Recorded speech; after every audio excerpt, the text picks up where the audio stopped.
یہ میلہ ہوا کرتا تھا، اس کو کرتاس کا میلہ کہا جاتا تھا. اور اپنے جتنے بھی عرب کے کہتے ہیں جو سردار ہوتے تھے ان کا قصیدہ لکھا جاتا تھا. جتنے بھی سردار تھے فوج کے مشرقین تھے اپنے سردار کا قصیدہ لکھ کر لے کے آتے تھے اور خانے کعبہ کی دیوار پر لگا دیا کرتے تھے. جس کا قصیدہ سب سے بہترین ہوتا تھا اس کے مقابلے میں باقی جو لوگ تھے وہ اپنے اپنے قصیدے کو اتار کر لے جاتے تھے اور پورا سال وہ قصیدہ جو جی جایا کرتا تھا وہ کعبے کی دیوار پر لگا رہتا تھا. کہتے جب کرتاس کا میلہ ہوا پروردگار عالم نے جبرائیل امین کو نازل کیا اور حکم دیا، کہا کہ تم بھی آج اس میلے میں شرکت کرو گے اور قصیدہ لکھ کر لے کر جاؤ گے اور اپنے ہاتھوں سے لکھ کر لے کر جاؤ گے. کہا وہی قصیدہ جو ہم نے فاطمہ زہرا کی شان میں نازل کیا ہے، کہا وہی قصیدہ ہرن کی کھال کے اوپر لکھو.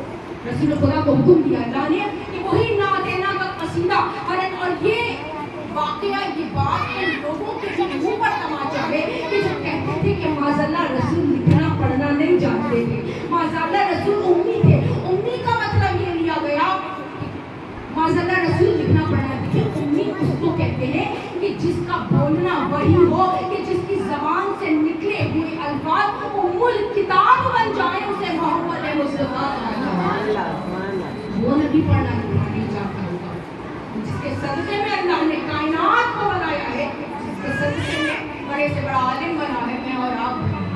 بس کہتے ہیں کہ ہرن کی کھال پر رسول خدا نے اپنے ہاتھ سے وہ قصیدہ لکھا اور یہ جا کر خانہ کعبہ کی دیوار پر چپکا دیا. جتنے بھی عرب تھے سب اپنا اپنا قصیدہ لے کر آئے.